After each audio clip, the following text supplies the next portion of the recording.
Hello guys, आप सबका फिर से स्वागत है हमारे नए वीडियो में। और इस वीडियो में हम डिस्कस करने वाले हैं एएन मैकेनिकल का जो मैकेनिकल इंजीनियरिंग का पेपर हुआ था 2018 का, उसके पार्ट 5 को। इससे पहले 4 पार्ट आ चुके हैं हमारे, जिनमें हमने 40 नंबर ऑफ़ क्वेश्चंस डिस्कस करे हैं, जिसमें हर पार्ट में हमने 10-10 क्वेश्चन डिस्कस करे हैं। अगर आप लोगों ने वो पार्ट नहीं देखे हैं तो आप जाकर उनको देख सकते हैं। आरवीएनएल एएन मैकेनिकल पेपर नाम से मैंने एक प्ले लिस्ट बना रखी है। और अगर आप लोगों ने इस चैनल को सब्सक्राइब नहीं किया है तो सब्सक्राइब करिए, जिससे कि आपको नए नए वीडियोस टाइम पर मिलते रहें और आपको अपना कंटेंट एनरिच करने में मदद मिलती रहे। तो चलिए शुरुआत करते हैं। क्वेश्चन नंबर 41 था हमारा, question related to radiation properties of a black body. तो जो रेडिएशन की प्रॉपर्टीज़ है, जैसे वेवलेंथ हो गई, टेम्परेचर हो गया, सरफेस प्रॉपर्टी, तो क्या रिलेशन है उनका। जैसे जनरली हमारा स्टीफन बोल्ट्जमान लो काम में आता है जब रेडिएशन के लिए हीट कैलकुलेट करते हैं, हीट ट्रांसफ़र। तो Q इक्वल्स टू या Q प्रोपोर्शनल टू टी की पावर 4, और स्टीफन बोल्ट्जमान का कांस्टेंट आ जाता है टी की पावर सिग्मा टी की पावर 4। इस तरह से आता है, ठीक है। तो इस तरह से हीट ट्रांसफ़र कैलकुलेट करते हैं। तो जो वेवलेंथ है लैम्बडा के साथ कैसे चेंज होता है, टेम्परेचर के साथ क्या चेंज होता है, और सरफेस प्रॉपर्टी जैसे कि हमारा अल्फ़ा कितना है, रिफ्लेक्टिविटी कितनी है, उसकी ट्रांसमिटिविटी कितनी है, उससे रिलेटेड कुछ क्वेश्चन था। तो अगर आप बेसिक पढ़ेंगे अगर रेडिएशन का, तो आपसे क्वेश्चन आराम से बन जाएगा। नेक्स्ट क्वेश्चन देखते हैं हम। नेक्स्ट क्वेश्चन था question related to identify the joint of given example. एक कोई एग्जांपल दे रखा था, उसका हमें बताना था कि कौन सा जॉइंट था। तो एग्जैक्ट क्वेश्चन मेरे को याद नहीं है, तो नकल या कोटर जॉइंट में से कोई था जो अपना टेम्प्रेरी फास्टनिंग में ये जॉइंट्स काम में आते हैं। मतलब अगर आपका जो परमानेंट फास्टनिंग के लिए तो हमारा वेल्डिंग और रिवेटिंग आ जाता है, लेकिन जब टेम्प्रेरी फास्टनर में बात करें तो हमारे नकल और क्वार्टर जॉइंट इस तरह से हम देखते हैं। अब और मोस्ट पॉसिबल क्वेश्चंस क्या क्या हो सकते हैं। जैसे क्वार्टर जॉइंट होता है, क्वार्टर जॉइंट में फेलियर कैसे कैसे होता है, डबल शेयरिंग होती है और डबल क्रशिंग होती है। ये ध्यान रखना, डबल शेयरिंग और डबल क्रशिंग दोनों। और डबल क्रशिंग में क्या, हाँ, क्रशिंग किसकी होती है, गिब वाले पार्ट की, ठीक है। और इसमें एक चीज़ और आपको पता होगी कि क्वार्टर जॉइंट में जब भी हम अपन टेपर देते हैं, वो देते हैं अपन विड्थ में। इस तरह से विड्थ में टेपर दिया जाता है, ये चीज़ आपको ध्यान होनी चाहिए। सिमिलरली अगर की में अगर हम टेपर देना होता है तो वो देते हैं हम थिकनेस में, क्योंकि की दो हब और उसके बीच में, शाफ्ट के बीच में प्लेस होती है, तो हमें उसकी थिकनेस में टेपर देना पड़ता है। फिर देखते हैं नेक्स्ट। अब क्वार्टर जॉइंट कहाँ काम में आता है, जब दो कोएक्सियल रोड्स हों, मतलब कि दोनों के एक्सिस ऑफ जो एक्सिस है दोनों की सेम हो, दो रोड्स की, और उनमें एक रोड से दूसरी रोड में एक्सियल लोड को ट्रांसमिट करना हो, तब हमारा क्वार्टर जॉइंट काम में आता है।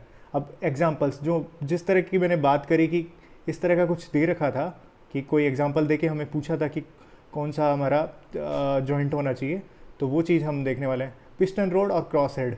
जब पिस्टन की जो पिस्टन रोड होती है और आगे चल के फिर क्रॉस हेड से कनेक्ट होती है, वो उसमें हमारा कौन सा जॉइंट काम आता है, क्वार्टर जॉइंट। या two halves of flywheel, जैसे फ्लाई व्हील के दो हाफ्स को अगर अपन जॉइंट करना चाहें तो तब काम क्या कौन सा आता है, क्वार्टर जॉइंट काम में आता है। या फाउंडेशन बोल्ट्स में, या टेल रोड और पिस्टन रोड को जोड़ने में हमारा क्वार्टर जॉइंट काम में आता है। तो ये एग्जांपल्स आपको पता होना चाहिए कि कौन से क्वार्टर जॉइंट के एग्जांपल हैं। तो इस तरह से क्वेश्चन आपको मिल सकता है, या तो फेलियर से मिलेगा या आपके एग्जांपल से मिल जाएगा। नेक्स्ट देखते हैं नकल जॉइंट। नकल जॉइंट हमारा जो भी आप ट्रैक्टर ट्रेलर में देखते हैं कि पीछे मतलब आगे की तरफ ट्रैक्टर और पीछे ट्रॉली जुड़ी हुई रहती है, तो ट्रॉली क्या है कि यूँ रोटेट कर सकती है, मतलब कुछ एंगल पे भी मूव कर सकती है आगे वाले ट्रैक्टर से, तो तब वहाँ पे कौन सा काम में आता है, नकल जॉइंट बोलते हैं। नकल जॉइंट में क्या होता है, टर्निंग पेयर होता है, मतलब टर्निंग पेयर मतलब कि वो रोटेट कर सकता है, और ये कोएक्सियल शाफ्ट और नॉन कोएक्सियल शाफ्ट दोनों में अपना काम कर जाएगा नकल जॉइंट, या इंटरसेक्टिंग शाफ्ट्स में भी काम कर जाएगा। और नकल जॉइंट की खास बात क्या होती है कि नकल जॉइंट हमेशा टेंशन में रहता है, वो बियर नहीं कर सकता, कंप्रेशन को कभी भी बियर नहीं कर सकता, तो हमेशा टेंशन में रहता है नकल जॉइंट। फिर इसके एग्जांपल्स क्या हैं, ट्रैक्टर ट्रेलर जो हमने देखा, ट्रॉली वाला सिस्टम। एक ओल्ड ट्रेन्स में क्या होता है, जब पुरानी ट्रेन्स थी तो पुरानी ट्रेन्स में जब डब्बे जोड़े जाते थे तो उसमें भी क्या काम में आता था, आपका नकल जॉइंट। लेकिन अब जो एक्सप्रेस ट्रेन्स आने लग गई उसमें सेंट्रल बफर कपलिंग काम में लेने लग गए हैं। तो ये भी आपको पता रहना चाहिए कि सेंट्रल बफर कपलिंग कहाँ काम आती है, हमारी जो एक्सप्रेस ट्रेन्स हैं उसमें काम आती है। तो इस तरह से क्वेश्चन आपको पूछे जाएंगे। नेक्स्ट देखते हैं। क्वेश्चन नंबर 43 है इंडस्ट्रियल इंजीनियरिंग से आपका, कि या तो क्रिटिकल पार्ट टाइमिंग पूछा था या स्लैक या फ्लोट से आपका क्वेश्चन पूछा था कि स्लैक फ्लोट क्या मतलब कि कोई डायग्राम आपको बनाना था या बनाया हुआ था, उसमें आपको क्रिटिकल पाथ बताना था या पर्टिकुलर स्लैक या फ्लोट बताना था। तो क्रिटिकल पाथ तो आपको कि मैक्सिमम जो डेज वाला पाथ होता है, जो मैक्सिमम डेज अपन को कवर करने पड़े, इस तरह का पाथ जो होता है उसको क्रिटिकल पाथ बोलते हैं, कि इससे ज़्यादा कोई भी प्रोजेक्ट डिले नहीं हो सकता, उस पर्टिकुलर पाथ को क्रिटिकल पाथ बोलते हैं। तो उसका टाइम कैलकुलेट करना हो तो हम जो एक तो टर्म काम में लेते हैं एक्सपेक्टेड ई और एल लेटेस्ट, तो इस तरह से अपन उस अर्लीस्ट और लेटेस्ट सॉरी, तो इस तरह से काम में। फिर अगर टोटल फ्लोट पूछा हो तो टोटल फ्लोट क्या होता है, जब हम ई की मार्किंग करते हैं यानी कि अर्लीस्ट की, तो यहाँ ई जीरो करते हैं, एल भी यहाँ जीरो आता है, वो हम एल के लिए रिवर्स डायरेक्शन में आते हैं। ई के लिए जब चलते हैं तो कहीं भी अगर जंक्शन पे मतलब 2-3 जो हमारे एरोज़ हैं अगर मिल रहे हो, तो जो भी एरो आपका मैक्सिमम वैल्यू दे रहे हो वो ई की हम वो वैल्यू लेते हैं। जबकि एल जैसे ई यहाँ पे आ गया मान लो 15 जो लास्ट पॉइंट पे, तो यहाँ पे एल को भी 15 मान के हम रिवर्स डायरेक्शन में एल की कैलकुलेशन करते हैं। तो जैसे एल 15 हो गया। अब इसमें क्या ध्यान रखना होता है, जैसे 2-3 आउटपुट्स आके मिल रहे हों, अगर जैसे 2-3 आउटपुट्स आके मिल रहे हों पीछे जाने पे, तो जो आउटपुट कम से कम हो, मतलब ई में तो क्या ले रहे थे हम कि ज़्यादा से ज़्यादा हो अगर 2-3 इनपुट्स आके मिले, लेकिन एल के केस में क्या कर रहे हैं, जब आउटपुट्स 2 से 3 हो तब मिनिमम आउटपुट आपको लेना है। इस तरह से करते करते आप लास्ट में पहुँचेंगे तो एल जीरो आना चाहिए आपका। ये आपका चेक करने का तरीका रहता है कि एल जीरो आ गया मतलब अपना कैलकुलेशन अपन ने सही करी है। तो टोटल फ्लोट कैसे कैलकुलेट होता है कि कोई भी पर्टिकुलर हमारे इवेंट है आई से जे की तरफ जा रहे हैं हम, और हमारे को टी ई आई जे कोई इवेंट के लिए आपको मतलब ए एक्टिविटी के लिए आपको T E time expected time लग रहा है। तो जैसे यहाँ के लिए अगर एक्सपेक्टेड अर्लीस्ट और लेटेस्ट बोलें तो L I E J L J, तो ई जे को हम ये लिख सकते हैं E J equals to E I plus T E I J, मतलब कि जो एक्सपेक्टेड था उसमें अगर हम टाइम को जोड़ दें तो जो फाइनल डेस्टिनेशन पे जहाँ पे पहुँचे वहाँ का हमारे को एक्सपेक्टेड टाइम पता लग जाएगा। तो L F T minus E F T अगर कैलकुलेट करेंगे तो वो टोटल फ्लोट होगा, मतलब एल एफ टी मतलब फाइनल स्टेज का, मतलब एल जे माइनस ई जे, और ई जे को अपन क्या लिख सकते हैं ई I plus T E I जे। तो इस तरह से तो टोटल फ्लोट कैलकुलेट होता है। अब टोटल फ्लोट होता क्या है, टोटल फ्लोट का मतलब है कि आप जो कोई भी एक्टिविटी ऐसी एक्टिविटी को डिले कर रहे हैं जिससे आपके प्रोजेक्ट की जो कंप्लीशन डेट है या कंप्लीशन टाइम है, जैसे 80 डेज़ में कंप्लीट होना है, वो डिस्टर्ब ना हो। आपकी इनर जो एक्टिविटीज़ हैं वो डिस्टर्ब हो सकती है लेकिन आपका फाइनल चेंज नहीं होना चाहिए, तो उसको टोटल फ्लोट कहते हैं। अब टोटल फ्लोट के बाद में आता है फ्री फ्लोट। फ्री फ्लोट का मतलब होता है कि अगर हेड इवेंट का स्लैक क्या होता है, जैसे हेड इवेंट का स्लैक, जैसे यहाँ पे एल जे और ई जे था तो एल जे माइनस ई जे, इसको बोलते हैं स्लैक, मतलब कि कितना डेफिशिएंट है कोई भी चीज़। तो अगर उसको सब्सट्रैक्ट कर दें टोटल फ्लोट में से तो आपका जो फ्री फ्लोट बनता है, मतलब कि आपको जो हेड वाली एक्टिविटी है वो डिले नहीं होनी चाहिए, वो एकदम टाइम पे करेक्ट टाइम पे स्टार्ट हो। फिर तीसरा आता है इंडिपेंडेंट फ्लोट। फ्री फ्लोट में से अगर टेल इवेंट का स्लैक भी घटा दिया, यहाँ पे एल आई और ई आई आता है, तो एल आई माइनस ई आई को भी सब्ट्रैक्ट कर दिया अगर आपने, जो ऊपर वाला फ्री फ्लोट आया, तो इंडिपेंडेंट फ्लोट, मतलब कि ना तो आपकी हेड इवेंट की एक्टिविटी जो है वो सही टाइम पे, मतलब वो सही टाइम पे स्टार्ट होनी चाहिए, सिमिलरली आपकी टेल इवेंट की जो एक्टिविटी है वो भी टाइमली स्टार्ट हो रही है बिना कोई डिले के, तो वो इंडिपेंडेंट फ्लोट हो जाता है। तो इस तरह से कैलकुलेशन आपकी रहती है, तो ये थोड़ा आपको पता होना चाहिए। नेक्स्ट देखते हैं। नेक्स्ट क्वेश्चन था question related to hardness of austenitic steel या मार्टेनसाइट स्टील। तो आपको जैसे पता होगा कि हार्डनेस सबसे ज़्यादा मार्टेनसाइट की होती है, फिर उसको अगर आपने को क्योंकि ज़्यादा हार्डनेस या कई बार आपने जो नेचुरल जो अपने इंडस्ट्रियल एप्लीकेशन है उसमें ज़्यादा हार्ड मटेरियल को हम काम नहीं ले सकते, इसलिए हीट ट्रीटमेंट प्रोसेस भी करते हैं। तो इससे रिलेटेड कोई क्वेश्चन था कि हार्डनेस किसकी ज़्यादा है या कौन ज़्यादा हार्ड होगा, ऑस्टेनाइटिक हार्ड होगा, मार्टेनसाइटिक हार्ड होगा, ये चीज़ आपको पता होनी चाहिए। एक चीज़ इसी चीज़ में मैं बता देता हूँ जैसे गामा जो स्ट्रक्चर, गामा यानी कि ऑस्टेनाइट की स्ट्रक्चर होती है हमारी FCC, ऐसे ही एल्फ़ा जो कि फेराइट होता है, फेराइट की स्ट्रक्चर होती है हमारी BCC, ठीक है।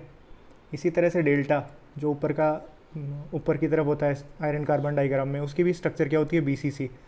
ऐसे ही आपका जो Fe3C होता है सीमेंटाइट, सीमेंटाइट की स्ट्रक्चर होती है आपकी बॉडी सेंट्रल्ड टेट्रागोनल। ये इसरो में पूछा हुआ क्वेश्चन है, ये गलत मत कर देना। बॉडी सेंट्रल टेट्रागोनल सीमेंटाइट की आपकी स्ट्रक्चर होती है, जो crystal structure body central tetragonal या BCT आपको मिल जाएगा आपको। तो सीमेंटाइट की स्ट्रक्चर आपको क्रिस्टल स्ट्रक्चर पूछे तो बॉडी सेंट्रल टेट्रागोनल होती है।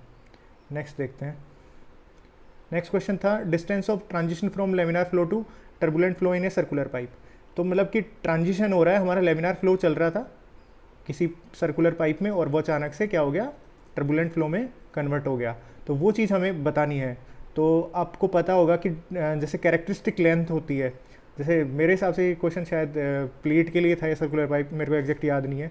तो जो कैरेक्टरिस्टिक लेंथ होती है सर्कुलर पाइप के लिए, वो हमारी उसके डायमीटर के बराबर ही होती है। तो आपको पता होगा कि जब भी लेमिनार फ्लो से टर्बुलेंट फ्लो में चेंज करता है तो हम एक क्रिटिकल रेनॉल्ड्स नंबर की बात आती है। तो क्रिटिकल रेनॉल्ड्स नंबर पाइप के लिए होता है 2000 और प्लेट के केस में होता है 5 × 10⁵। तो इक्वल्स टू, अगर रेनॉल्ड्स नंबर को हम इस तरह से लिखें ρV कैरेक्टरिस्टिक लेंथ, अब जैसे पाइप के लिए तो डायमीटर ही होता है उसका, और इसको 2000 लिख दें यहाँ पे रेनॉल्ड्स नंबर को, तो हम डी कैलकुलेट कर सकते हैं। सिमिलरली प्लेट के केस में इसको x लिखना पड़ेगा उसकी लेंथ के बराबर, और यहाँ पे 5 × 10⁵ लिखना पड़ेगा, तो अपने को प्लेट की लेंथ मिल जाएगी। तो इस तरह से आपको कैलकुलेट करना रहता है। नेक्स्ट देखते हैं। क्वेश्चन नंबर 46 था, ये मेरे को एग्जैक्ट याद नहीं है, लेकिन हीट ट्रांसफ़र रेशियो कोफिशिएंट से था। तो शायद जहाँ तक है H जो आपका कॉन्वेक्टिव हीट ट्रांसफ़र कोफिशिएंट बोलते हैं जिसको, तो उससे रिलेटेड था। तो ये चीज़ आपको पता रहनी चाहिए कैसे कैलकुलेट करते हैं। जैसे जो भी आपके लेमिनार फ्लो के या टर्बुलेंट फ्लो में जो रिलेशंस होते हैं, एम्पेरिकल सॉल्यूशंस होते हैं, जैसे नसेट नंबर के रूप में, तो उनमें कि रेनॉल्ड्स नंबर की पावर क्या होती है और प्रेंटल की पावर क्या होती है, ठीक है। लेमिनार फ्लो में कितनी होती है, टर्बुलेंट फ्लो में कितनी होती है, टर्बुलेंट फ्लो में हीटिंग में कितनी होती है, कूलिंग में कितनी होती है, इस तरह से कुछ क्वेश्चन आपको पूछा जा सकता है, ठीक है। क्योंकि नसेट नंबर में आपका H का टर्म आ ही जाता है, मतलब कन्वेक्टिव हीट ट्रांसफ़र कोफिशिएंट का, ठीक है। आगे देखते हैं हम। नेक्स्ट क्वेश्चन था हमारा एक स्टेटमेंट बेस्ड क्वेश्चन। जैसा कि इंजीनियरिंग सर्विसेज के प्री में एग्ज़ाम में आते हैं आपके कि 3 स्टेटमेंट दे दिए, फर्स्ट सेकंड थर्ड, तो उसमें आपसे पूछा जाता है कि आपका कौन सा सही है, फर्स्ट सही है, फर्स्ट एंड सेकंड सही है, फर्स्ट सेकंड एंड थर्ड सही है, या कोई भी सही नहीं है, इस तरह से। तो जैसे स्टडी फ्लो से रिलेटेड कोई क्वेश्चन था कि उसमें कि स्टडी फ्लो किस तरह से होता है, इनकम्प्रेसिबल होता है, इरोटेशनल होता है, इनविसिड यानी कि विस्कोसिटी नहीं होती है उसकी, मतलब इस तरह से होना चाहिए, या तो इनमें कुछ था कि इनकम्प्रेसिबल फ्लो हो जाएगा, स्टडी फ्लो हो जाएगा, या मतलब कि बर्नौलीज इक्वेशन का कौन पालन करेगा। तो इससे रिलेटेड कोई क्वेश्चन था, तो उसमें स्टेटमेंट से 1 2 3, तो उसमें आपको चूज़ करना था कि कौन से स्टेटमेंट सही है। तो ये आपको थोड़ा ध्यान रखना है। नेक्स्ट देखते हैं। ये क्वेश्चन था solid granular flux arc welding में कौन से टाइप की आर्क वेल्डिंग में यूज़ करते हैं। तो आपको पता होगा कि जब भी आर्क वेल्डिंग होती है तो सबमर्ज्ड आर्क वेल्डिंग नाम की एक होती है, उसमें क्या है कि हम सॉलिड ग्रेनुलर फ्लक्स, जिसमें कैल्शियम ऑक्साइड या कैल्शियम फ्लोराइड इस तरह से कुछ ग्रेनुलर फ्लक्स को हम गिराते हैं इलेक्ट्रोड के थ्रू। तो जब वहाँ पे जब आर्क जनरेट होती है उसके बाद में, तो तब तक मतलब एक आर्क लेंथ जो आपने पढ़ी होगी, जो वोल्टेज का रिलेशन होता है आर्क लेंथ के साथ, तो जब तक वो आर्क लेंथ तक पहुंचता है तब तक अपन फ्लक्स गिराते रहते हैं। जिससे कि फ्लक्स की ज़रूरत कहाँ पड़ती है, जब आपकी थिकनेस ज़्यादा होती है, ठीक है। तो सबमर्ज्ड आर्क वेल्डिंग में आपका सॉलिड ग्रेनुलर फ्लक्स को यूज़ किया जाएगा। ये शायद गेट 2017 क्वेश्चन एग्जैक्टली यही क्वेश्चन पूछा था, वो क्वेश्चन आपके इस एग्ज़ाम में था, ठीक है। आगे देखते हैं क्वेश्चन नंबर 49। ये best cross section for belts in power transmission. तो ये बेल्ट्स के लिए पावर ट्रांसमिशन में क्या होना चाहिए कि बेल्ट क्या होने चाहिए, थिन होने चाहिए, थिन मतलब कि जैसे कोई भी पुली से अपन दूसरी पुली पे पावर ट्रांसमिट कराना चाह रहे हैं और बेल्ट का यूज़ कर रहे हैं यहाँ पे, तो बेल्ट क्या होने चाहिए, थिन होने चाहिए, जिससे कि इनमें थोड़ी बैंड हो सके। ये बैंडिंग रहेगी तो ईजिली पुलिस के ऊपर आ पाएंगे और इजीली पावर ट्रांसमिट हो पाएगी। और इनका क्रॉस सेक्शन क्या होना चाहिए, वाइड होना चाहिए। मतलब इस तरह से अगर मैं दिखाऊँ तो क्रॉस सेक्शन इस तरह से होना चाहिए कि थिकनेस इसकी कम है और विड्थ ज़्यादा है। सिमिलरली अगर बीम्स की बात करें तो बीम्स के लिए किस तरह से कि बेस्ट क्रॉस सेक्शन की बात करी जाए तो किस तरह से होगा कि क्रॉस सेक्शन होगा थिक एंड नैरो, मतलब थिकनेस ज़्यादा है और विड्थ क्या है, कम है। तो इसमें क्या होगा कि जो इसका रजिस्टिंग मोमेंट होगा वो कम होगा, मतलब ज़्यादा होगा, रजिस्टिंग अगेंस्ट बेंडिंग। तो बेंडिंग नहीं होनी चाहिए बीम्स में। बीम्स का यूज़ क्यों किया जाता है कि बेंडिंग को रोक सकें, कोई भी ऊपर से लोड आ रहा है तो उस चीज़ को रजिस्ट कर सकें, तो उसका रजिस्टिंग जो स्ट्रेंथ है वो ज़्यादा होनी चाहिए, रजिस्टिंग मोमेंट। तो इस तरह से आपको ये क्वेश्चन था, इस तरह से कुछ। तो वाइड एंड शैलो इस तरह से कुछ ऑप्शंस थे, तो आपको केयरफुली चूज़ करना है कि किस तरह से आपको कि कौन सा ऑप्शन होगा उसमें। तो बेल्ट्स के लिए थिन एंड वाइड और बीम्स के लिए थिक एंड नैरो। नेक्स्ट देखते हैं, ये लास्ट क्वेश्चन इस हमारे पार्ट 5 का, ये फ्लाईव्हील से रिलेटेड था। तो डेटा मेरे को याद नहीं है, लेकिन कि भाई मोस्ट प्रोबेबल क्वेश्चन क्या हो सकते हैं, fluctuation of energy, delta E जो लिखते हैं उसको क्या लिखते हैं, ई मैक्स माइनस ई मिनिमम, कि मैक्सिमम एनर्जी कितनी है आपकी और मिनिमम का डिस्ट्रिक्ट उसको हटा दिया अपन ने। तो वो क्या होती है, हाफ आई ओमेगा मैक्सिमम का स्क्वायर माइनस ओमेगा मिनिमम का स्क्वायर। या इसको दूसरे तरीके से लिख सकते हैं, आई ओमेगा स्क्वायर सी एस। आई तो हमारा मोमेंट ऑफ इनर्शिया हो गया, ओमेगा हो गया मीन ओमेगा, मतलब omega maximum plus omega minimum बटा 2, इस तरह से कैलकुलेट। सी एस हो गया आपका coefficient of fluctuation of speed, ये भी आपको कई बार पूछा जा सकता है। Coefficient of fluctuation of speed कैसे कैलकुलेट करते हैं कि हमारा एन मैक्स, पहली बात तो नाम से पता है फ्लक्चुएशन, तो कितना फ्लक्चुएशन है मैक्सिमम और मिनिमम के बीच में, डिवाइड बाई एन। एन मतलब मीन स्पीड, मतलब N max plus N minimum by 2, N minimum by 2, ये चीज़ एन की वैल्यू होती है। तो इस तरह से सी एस कैलकुलेट हो गया। Similarly coefficient of fluctuation of energy, तो डेल्टा ई, वो मतलब अगर सी ई बोले तो ये होगा आपका डेल्टा ई, यानी कि fluctuation of energy divided by cycle का वर्क, कि जो पर्टिकुलर फ्लाईव्हील का साइकिल है, जैसे जो फ्लाईव्हील यूज़ होता है हमारा इंजन्स में, तो वो उसने एक पर्टिकुलर साइकिल, जैसे suction, compression, power stroke, then आपका जो गैसेस लास्ट वाले एग्जॉस्ट स्ट्रोक में निकलती है, तो इस पर्टिकुलर साइकिल में कितना वर्क किया है उसने, वो अपन यहाँ रखते हैं। डेल्टा ई तो अपने को पता ही है कि कितना फ्लक्चुएशन ऑफ एनर्जी है। तो इस तरह से क्वेश्चंस थे आपके। तो ये 10 क्वेश्चन मैंने इस पार्ट में डिस्कस करे, तो आई होप ये आपको आपकी प्रिपरेशन में मदद करेंगे। बाकी नेक्स्ट पार्ट में मैं जल्दी लाऊंगा, तो आप चिंता मत करिए। और अपनी इस टाइम पर आपका इतना ही टाइम है कि आप रिवीजन कर सकें जो भी आपने पढ़ लिया है, और आपने कोई टेस्ट दिया है तो बस उसको एनालाइज कर लें कि आपने क्या गलतियां करी, वो टॉपिक्स अपने उसमें रिवीजन करें जो भी आपने शॉर्ट नोट्स बना रखे हैं। और चैनल से जुड़े रहने के लिए धन्यवाद। काफ़ी लोगों ने हमारे चैनल को काफ़ी सपोर्ट किया है, काफ़ी लोगों ने हमारे वीडियोस को देखा है और उनको हेल्प हो रही है उस चीज़ से। और आपकी कोई भी क्वेरीज रहती है तो वो आप मुझे कमेंट सेक्शन में बताइए, मैं उनको सॉल्व करने की पूरी कोशिश करूँगा। तो वीडियो को पूरा देखने के लिए धन्यवाद।